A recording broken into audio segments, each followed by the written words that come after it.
Welcome to the Life Self-Mastery Podcast, where we bring in entrepreneurs who have created online businesses and improved their lifestyles. Here's your host, Rohit Malhotra.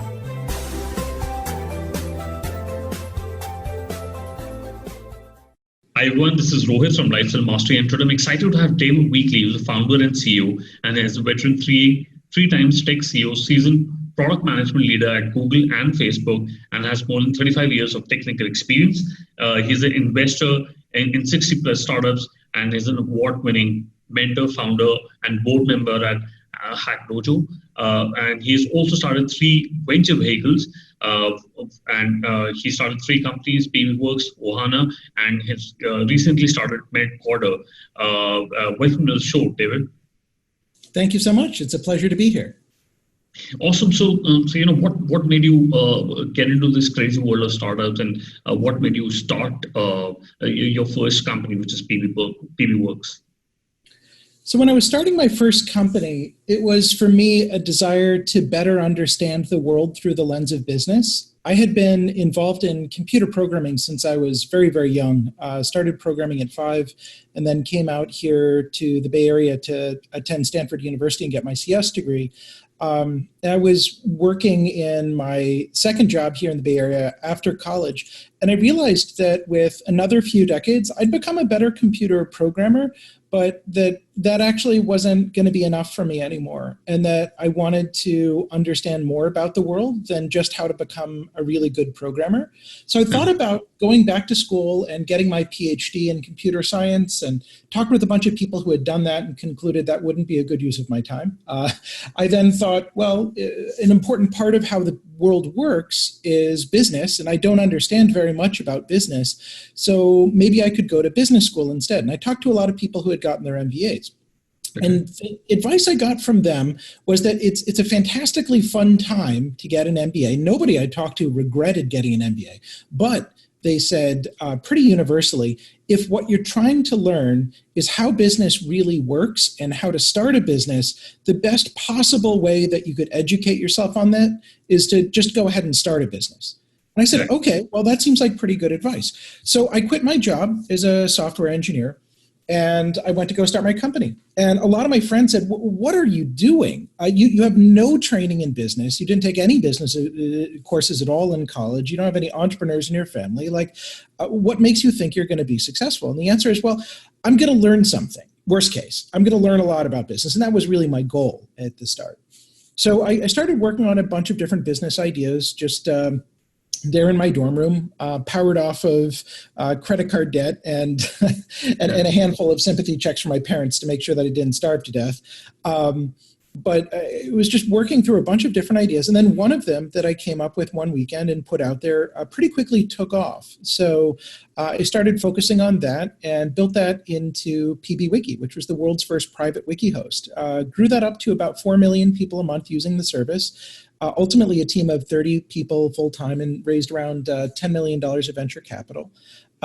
We can get into what happened with that. It's actually still running more than 15 years later after I started in my bedroom. But it became clear that it was going to be more than a lemonade stand, but less than an empire. Because being the king of the global private wiki market was actually a smaller mountain to be king of than I had anticipated. So took a brief stint as an entrepreneur in residence at Trinity Ventures, and then started my next company, which got acquired by Facebook, spent some time at Google, and now I'm doing my third company here in my garage in Silicon Valley. Awesome. So you got a fascinating, journey. You were working with PB Works for a long time. So is PB Works very similar to what Wikipedia is what it is?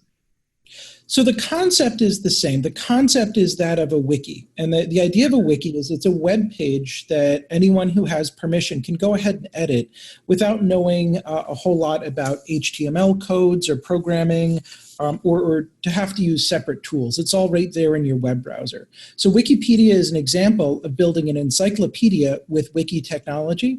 What we did is we made wiki technology available to small groups. So anybody could sign up for a wiki for their own group and password protect it very, very simply. And then anyone from the group could edit any of the pages on the wiki or add new pages, upload files, etc. So it was a very easy way for a group of people to collaborate. Got it. And who runs that company? Are you still part of the board of PB Works? I'm not involved anymore, but I had hired the CEO, Jim Groff, after we grew up the company to a certain size. Jim had sold his last company to Oracle for $200 million and felt he could do better with PBWiki. So the two of us ran it together, kind of hand in hand, basically, myself responsible for engineering and product and himself responsible for marketing, sales, and support. And then we did that for a number of years, and then I ducked out to go do my next thing. Got it. So the last couple of years, I've been quite interested into investing into startups, and what I realized is that you've traded 3 different VC firms, and you focused on one of the vertical, which is Mexican.vc, focusing on Mexican-based internet startups, and if you and there's a drone.vc and neuron.vc. So what made you start different VC vehicles, and are you still working on these venture funds? Yeah, so right now I'm 100% focused on my startup. Doing a startup is a lot of work. There's a lot of risk. Pretty much all startups are likely to fail, and it takes a lot of luck and a lot of hard work and a lot of insight to get them to not fail. So I'm really focused on my startup right now. But those 3 different VC vehicles I put together because in each of those 3 cases, for very different reasons, I saw an opportunity to go after a rapid growth market that the rest of the investment community hadn't yet seen the opportunity in that market. So for instance, for Mexican VC, I was, through a series of coincidences, I'm not actually Mexican by heritage or anything like that. I happened to connect with the Mexican startup community, and I saw that there were fantastic engineers, wonderful designers who were working on real problems. And I got to get to know the Mexican economy a bit, which is actually pretty large. It's over 150 million people live there, just south of the US. And people in the U.S. don't often talk about the Mexican economy or economic opportunities down there, and they certainly don't spend much time talking about Mexican startups. So I was down there at a startup conference and was just really impressed by the quality and quantity of the startups that I was seeing. And then I got to know some of the indigenous investors who were there in Mexico investing in Mexican startups, and I was very disappointed by the quality, the sophistication, and the usefulness of those investors.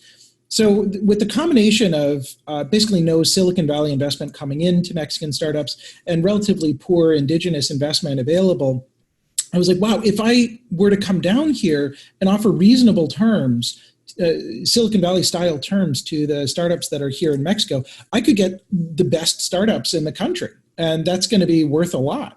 So that's why I went and put together Mexican VC. And I had, to be clear, it wasn't just me. I had great help here in the US from Lisa Seaman, and down in Mexico City from 2 incredibly hardworking partners, Cesar Salazar and Santiago Zavala, who really put in an unbelievable amount of work to help connect and unite the whole of the Mexican startup ecosystem.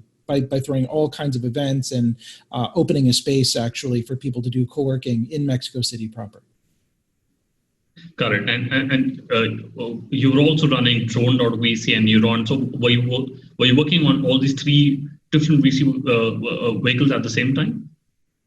Generally, no. They were pretty much sequential. So I did Mexican VC first, and we focused on that for about 1.5 years, at which point the next tranche of investments we figured would actually be better done in conjunction with 500 startups. So that became 500 Mexico, which became 500 LATAM. And so it's still operating to this day down there in the facilities we helped stand up in Mexico City. So that's what that evolved into. And then it was a few years after that I started Drone VC, because I perceived that there were a lot of really interesting seed stage drone companies looking at things other than consumer drone photography and videography, which is a very crowded space. the noise that was being made around consumer drone videography and photography was kind of crowding out and drowning out some of the commercial drone opportunities that were there. And so I perceived that there was an underinvestment that was happening in some of those areas, and the potential to get in on the ground floor with a number of promising companies. And so I created what I believe is the world's first structured vehicle for investing in drone companies called drone.vc, and did that as an AngelList syndicate and made a number of investments out of there. And most of those companies are still running and have raised substantial up rounds in their Series A's. Got it. And you invested into more than 60 startups. So are you sector agnostic, or do you still focus on a certain segment of a market? So there's a number of different markets that I like to invest in. Generally speaking, I shy away from areas where there's a lot of existing investment activity. So for instance, over the last couple of years, there's been a lot of noise around blockchain, Bitcoin, ICOs, crypto, all that. And I'll be honest, I've run away screaming from all of that. And it's not because I think there's fundamentally no value there or couldn't be anything interesting that happens there, but rather that the amount of attention that's being spent by the overall investment market proportional to the amount of actual value that's there is out of whack. So I like to be on the other side of things. Warren Buffett calls this value investing, where you yourself put in the time to evaluate what you believe a given market or a company ought to be worth, and then you contrast that with how the market is currently valuing it. And you ask yourself the question, do I feel like, based on fundamentals, that the market has undervalued or overvalued this thing? And if you believe that the market has undervalued a certain economic opportunity, like, for instance, Mexican startups, and you're willing to be patient to be right, that part's really critical, then you buy into that market, you invest in that market, and you just have the patience to hold it out and eventually be proven right by the market. Got it. And do you focus on the team or the problem or market size? What is your single biggest contributor to investing into a startup? So I would say probably it's going to be a combination of all three. I don't just invest on a single platform, but I would say my big one is, can I learn something really meaningful from the opportunity as presented?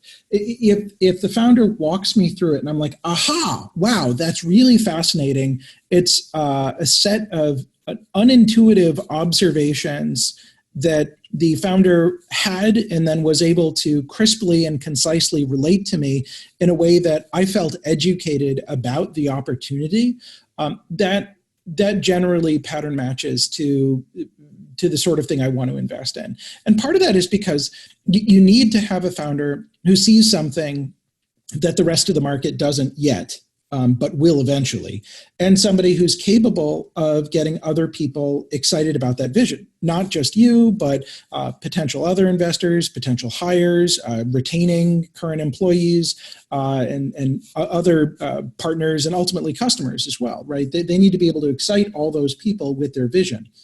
And the vision needs to be something more than, we're going to build a very valuable company. Like that's not really a vision, right? The vision is, what is the delta between what the world would be without this company and what the world will be with this company, if the company comes to fruition. And so I really value a founder who has got a clear narrative for that and a plausible shot at achieving that narrative. Interesting. So you went on to build Oha.na, which got sold to Facebook. So can you talk a little bit about what made you start Oha.na, and was it an incubator that you were working on? It was effectively an incubator. So I named the company, the corporate vehicle was actually called Gaston Labs. And the reason why it had that name was that was my best friend's middle name. And I wanted to make sure that he would join me for it. So I figured putting his name on the company would be a surefire way of getting him to commit. And, maybe a cheap trick, but it works for law firms, right? So it actually worked reasonably well in this case as well. So it was him. He's very technical. Myself. We had this wonderful graphic designer from the Bay Area as well, Tamako, and then we had this very energetic marketing intern, Sam, who joined us as well. We explored a bunch of different concepts, and the one that we decided to really run with was around helping parents securely share photos and videos of their young children with extended family. Because we noticed that new parents were taking a huge amount of media with their phone that at the time was never leaving their phone. And they had a very eager audience of aunts, uncles, grandmothers, grandfathers, and cousins who wanted to consume that media, but had no way to actually get access to it. Okay, so it's basically sharing pictures of children to parents and grandparents. That's a fair summary. So that product was called Oha.na, which is the Hawaiian word for family, as anyone who's seen Disney's Lilo and Stitch would know. Yeah, and that sold pretty early to Facebook. Facebook was in the middle of a big sprint to try and bring on board more engineering and product talent, particularly folks who had thought a lot about photos and photo sharing. Got it. And you had a stint in Google and Facebook for product management roles, and what made you start your latest company, which is Medcorder? Yeah, so a mix of things. I had a great time at Facebook. I had a great time at Google. I would certainly recommend to anyone listening to this podcast that if you have an offer to go and work for either company, and you haven't yet, to give it a shot. There's a lot that you can learn in those environments that you can't learn at a startup. And conversely, there's a lot that you can learn at a startup that you're going to have a really hard time learning at a big company. So I think some people sort of view the world very naively as being in two buckets, that either you're a small company person, you're an entrepreneur, or you're a big company person, you're a corporate type. And if you transition from one to the other, it's sort of like a one-way thing. And if you're going from entrepreneurship to a big company, you're selling out and like giving up on entrepreneurship. And if you leave a big company to go do a startup, then you've become a startup person, or you couldn't cut it in the corporate world, right? And so there's sort of these very naive ways of looking at those transitions. But truth be told, both environments have a lot to offer. And I've watched with some admiration people who have bounced back and forth between those environments, taking their learning from one environment to the other. So you take a look at Brett, for instance, Brett Taylor, who was an APM at Google, helped work on the APIs for Google Maps, quit to go and do friend feed. Facebook acquired friend feed. He became the CTO of Facebook for a while, quit to go and start the company Quip. And now Salesforce acquired Quip for like north of $100 million. And now he's the chief product officer for Salesforce, right? So that's an example of somebody. It'd be really hard to look at a career like that and say, what a loser. He couldn't cut it in either environment, right? But rather, Brett did a superb job of taking learnings from one environment and applying them to another environment, and that giving him skills that nobody else in that environment really had. Got it. And you were leading products, and you were also focused on drones in Google, where you created commercial drone trainings, a part of the certification. So can you talk a little bit about your product management roles in Google? Sure. The drone thing, it's sort of funny, was an on the side kind of a 20% thing. I noticed that Google was doing a lot with drones and didn't have any sort of systematic way of giving people Part 107 commercial drone certification. So I put together that training program and put together a physical space that people who worked at Google could use to work on their drones. My day job for Google started off as being responsible for building from the ground up a new research and development team to look at new ways of getting the world online. So that's kind of what I was mostly brought into Google to do. So I built up that organization called the Rapid Rollout Lab, and we came up with a lot of really cool stuff that was used then as part of Google Fiber. and also for some of our connectivity projects around the world. I then after that went over to Verily, formerly known as Google Life Sciences, so it's a different branch of Alphabet, to help them build up their product management org and to build a product plan around cardiology and medication adherence. And then I spent a year and a half building a new product organization in the data center software team. And that covered 3 different offices and about 130 engineers spread across the U.S. Okay, so you had a successful stint at Google. So what made you start working on Medcorder? Yeah, so I think for me it was a mixture of I had been at Google at that point for 4.5 years, which in Silicon Valley is like forever. So I think part of where how I self-identify is somebody who's relatively dynamic, who likes tackling new challenges and new problems. And one of the reasons why Google was able to keep me as long as they were was that I got to work on a number of wildly different problems, which was a lot of fun. But then part of where that goes to, just from my own personality, is wanting to work in different company size environments as well. And it had been a while at that point, especially given that I'd come to Google directly from Facebook, since I'd been kind of back in startup land. And so I was kind of missing being able to work at that sort of speed. One of the superpowers you get at a big company is that there are a huge number of resources that are available for you to go and wield, and that's really exciting. One of the downsides is there are often a lot of processes for exercising those resources that mean that your actual day-by-day forward progress on things can be relatively slow-moving. So it's sort of like being on a really big ship, right? You're moving a lot of stuff, and so if you're willing to deal with the fact that the ship is moving pretty slow and it doesn't turn very fast, you can get a lot done. But then there's a very different temperament where you're in maybe a small motorboat, right? And there's a lot less that's there, but you can go a lot faster. You can pivot and turn a lot more nimbly, and that's exciting too for different reasons. So without sort of wanting to praise one or diss the other, I think they're both very interesting vehicles. And in the case of Medcorder, I saw that there was a real need that Google actually probably wasn't in a good position to pioneer for a number of different reasons, but that a thoughtfully created startup could be able to move really fast to help empower patients and their families. And that's why I felt like it would be a good idea to start Medcorder as an independent entity versus trying to start it as a project within Google.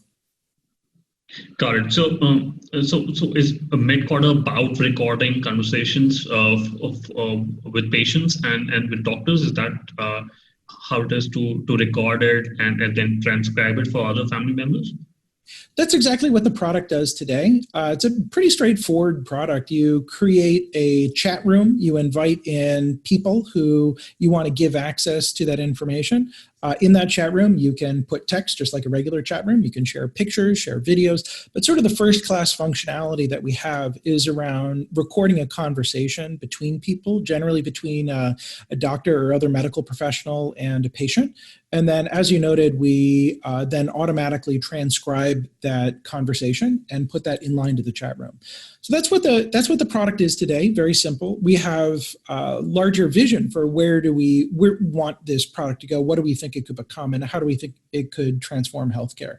But at the core of it, it's really about empowering a patient to, with the doctor's permission, record the conversation so that the patient and their family can come back to what the physician said, better understand it, better internalize the directions that the physician has given for their care, better adhere to that, and thus get to a better outcome. I mean, we know today that most of what a physician relates to a patient is not understood and retained by a patient.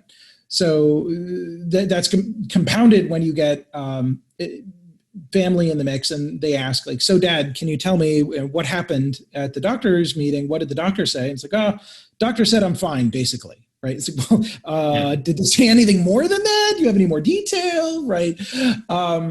So family members are often very hungry for that detail to be able to help the patient make good decisions and to help adhere to the doctor's wishes for the recovery for the patient. But they can't do that if they're just relying on the patient's own interpretation and notes. And in most current medical systems, the extended family doesn't get access to the full content of the consultation and recording.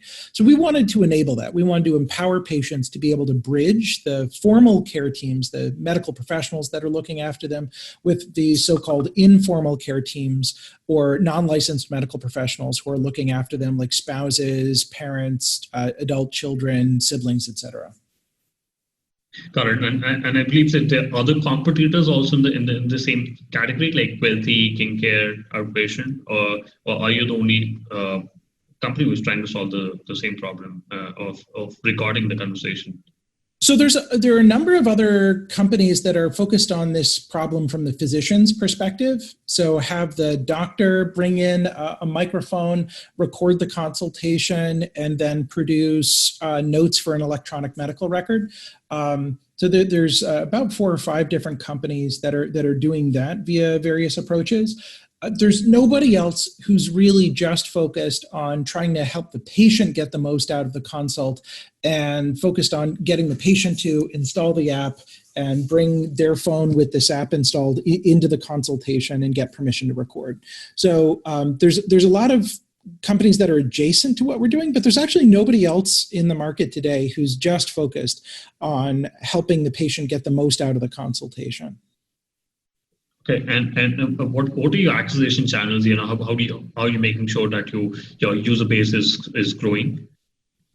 So right now, that's not my primary focus because we have enough evidence that the product is going to need a bit more work to get to the point where we can be confident that most people who install the app end up becoming active users. The good news is that we've got a bunch of very strong hunches as to what will solve that. We've designed that. We've completed most of the engineering for that, and we should have those new versions available over the coming weeks.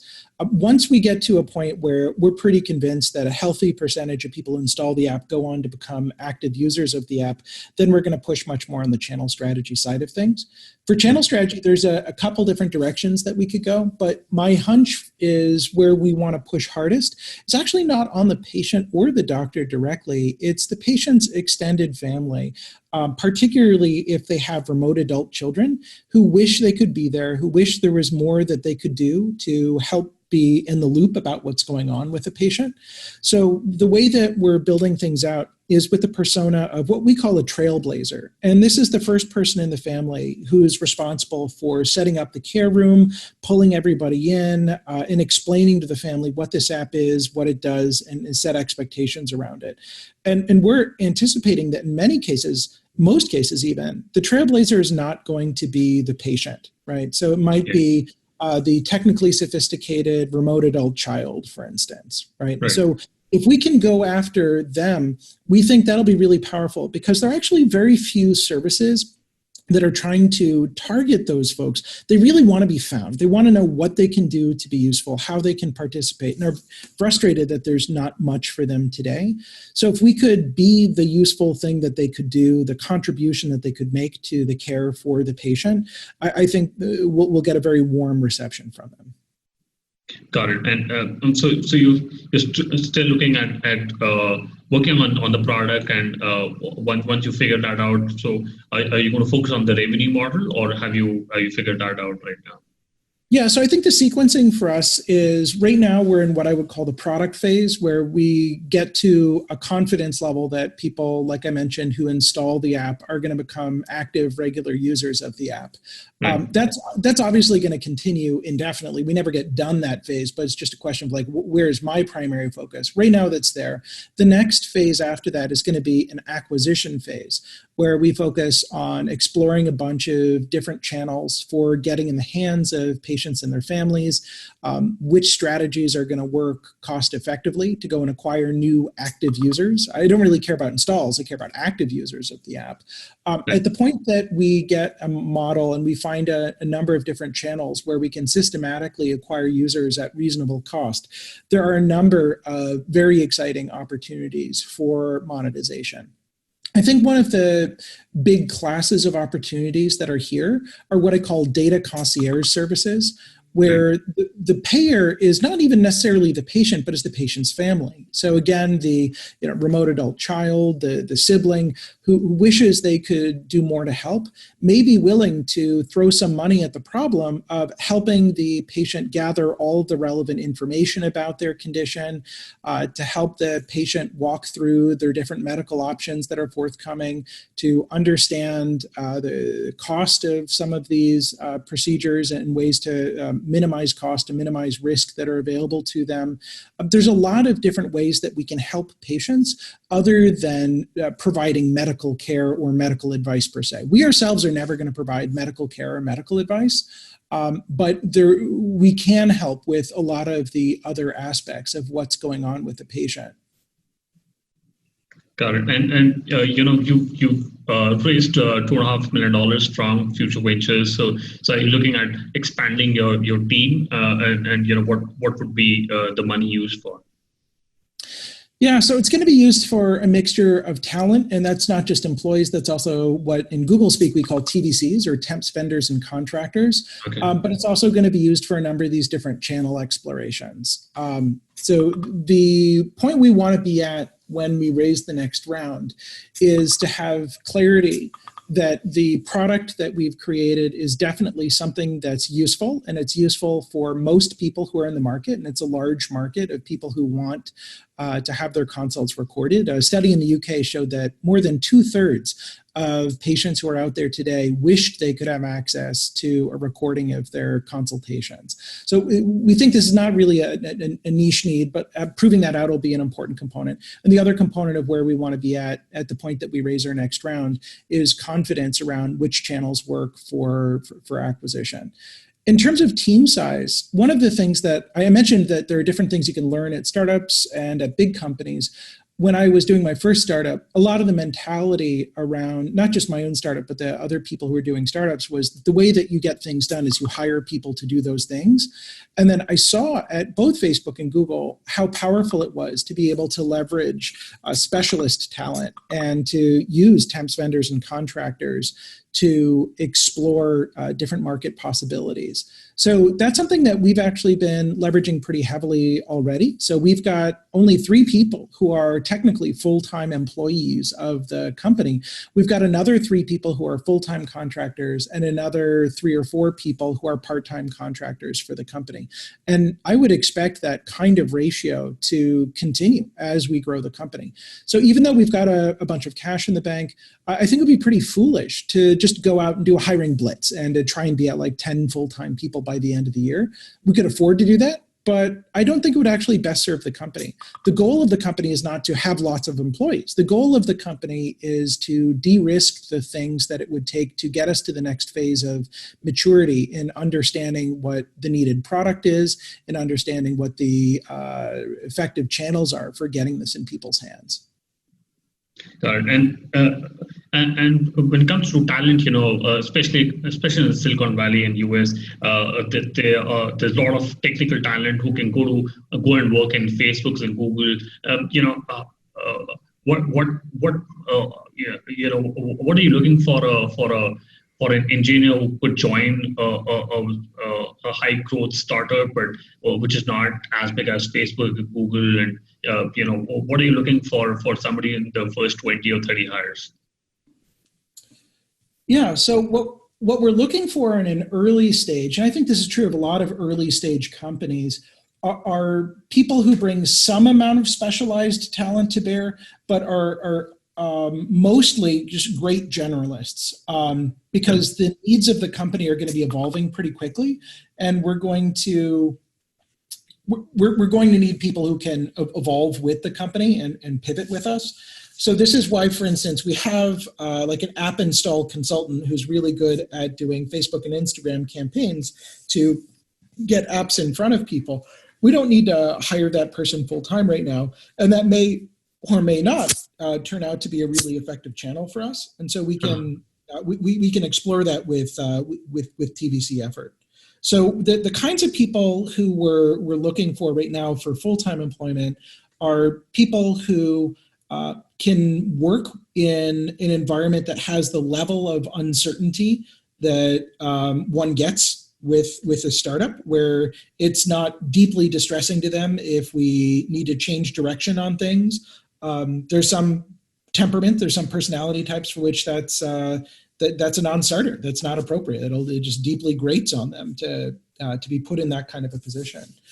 So somebody where that's exciting, where the idea of being able to move very fast is exciting. Is certainly at Facebook and Google, it's become increasingly difficult for people to very quickly conceive of new product functionality and deploy it to the market.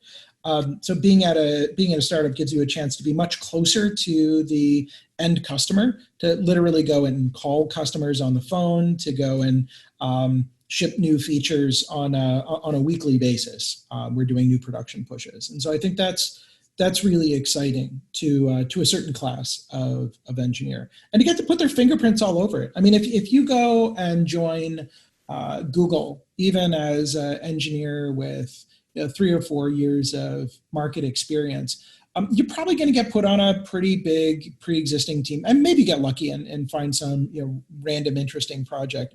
But the AdSense team needs a lot of engineers, and the YouTube team needs a lot of engineers, and a lot of the work that happens there starts off in their lower levels, really in the weeds, right? Now, on the one hand, you're working with enormous N, right? So even if you only make like a 0.5% difference in activations, you're talking about like millions and millions of people.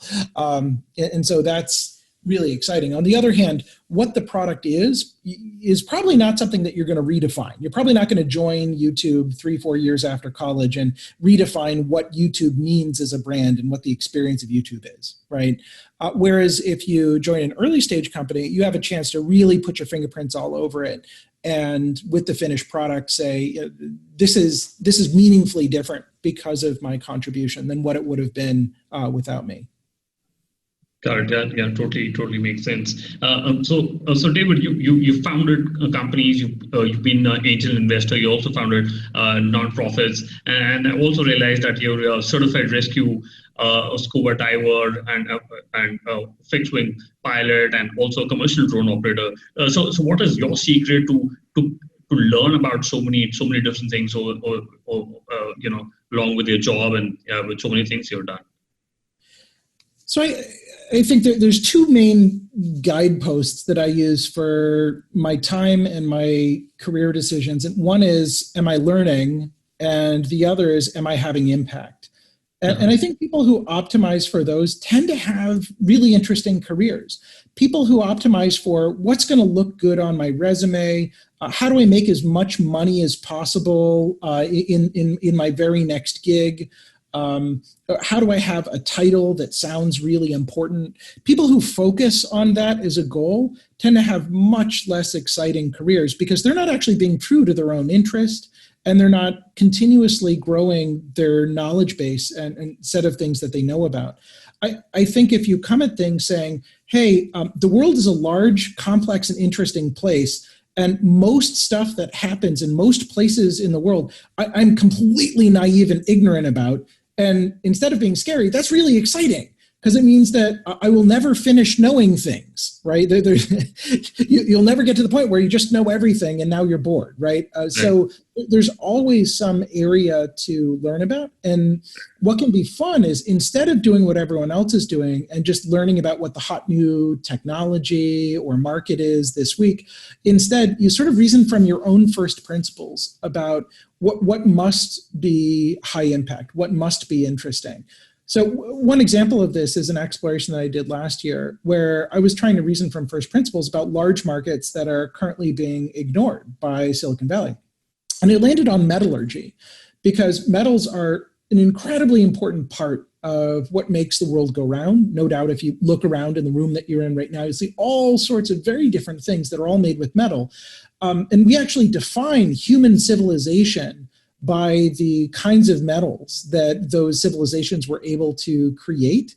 And yet, very little is going into the field today. You take a look at how the field writ large has evolved since the 60s, and plastics or polymer science took most of the air out of the room, right? If you were a budding material scientist in the 60s or 70s, somebody whispered plastics into your ear, and you went off to study plastics. And that's left the field of metallurgy kind of abandoned. So it turned out that I was able to learn a fair amount of pretty exciting material in the metallurgical space and get to know a bunch of interesting metallurgists just by going and poking at that.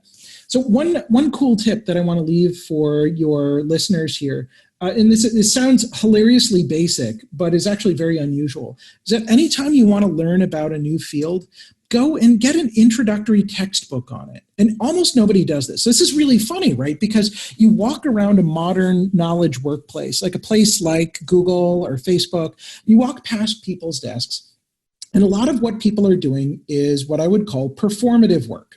So if they're a programmer, they have their screens open and they've got a lot of code on them, right? If they're in marketing, they've got design proofs that are in front of them. If they're a manager, they probably have their email and calendar open and are going through those. And those are all very interesting, and those are putatively people's day jobs. But people also, as professionals, and this is systematic across the industry, underinvest in leveling themselves up, in taking the thing that they're really good at and getting better at that, or in learning about new, interesting, related fields. And so the result of that is what you don't see when you're walking through a workplace is people reading books, is people going and reading white papers and journal articles and technical magazines. When you do see somebody doing that, I can almost guarantee you that that person's going to be 10x plus the level of IP generation of any of the people who are around them. So whenever I'm curious about a field, I'll go and get the introductory textbook. So I did that for metallurgy, for instance. I did that for cardiology. These were fields I knew absolutely nothing about. And I was able to at least get to a layman's understanding and basic level of parlance in those fields by going through those. And it's such an underappreciated technique. Like, buy a book. Oh, interesting, right? And do you set a time frame that you're going to learn about a project for 3-4 months and then leave it at that, because you've done so many different things in your career? So I don't have as firm a structure as that around things. Rather, it's just as things catch my interest, catch my fancy, I'll think about whether it merits my time to go and dig into that more. And then as long as that continues to be fruitful and make sense, I'll continue to pursue it. And then if at some point it doesn't make sense to keep pulling at that, then I'll stop doing that. So it's a little bit more responsive and reactive than it is structured like, I'm going to spend 3 months learning this thing. Okay. Got it. Very, very, very interesting. So let's quickly do the top 3. What's your favorite business book? So I would say for people who are getting into entrepreneurship, The Lean Startup by Eric Ries is a great book of kind of first principles around entrepreneurship and learning really quickly. In terms of high-level principles, I'm actually in the middle of reading Ray Dalio's Life and Work Principles. And I really like the mindfulness that brings to decision quality. I'm actually, even at 40 now, with the career that I've had behind me, I'm just now starting to learn and think about decision quality as a thing. And I find that appalling. So I think more people should be framing their lives, not just their businesses, in terms of what their principles are and evaluating their own decision quality. Interesting. And I really wish somebody had walked me through that in my early 20s. I would have made better decisions. I'll put that in the show notes. And if you could go back in time when you started working on your first business or into startups, what is the one thing you would have focused on? The user. I mean, when I was starting my very first company, I wish somebody had said to me in plain terms, nobody cares how slick the technology is. People only care about their own problems. make sure that you really understand what problems are out there and focus on solving them instead of focusing on coming up with a neat technology and then trying to get people to use it. Okay, and what's your favorite online tool, for example, Gmail, Slack, Zoom?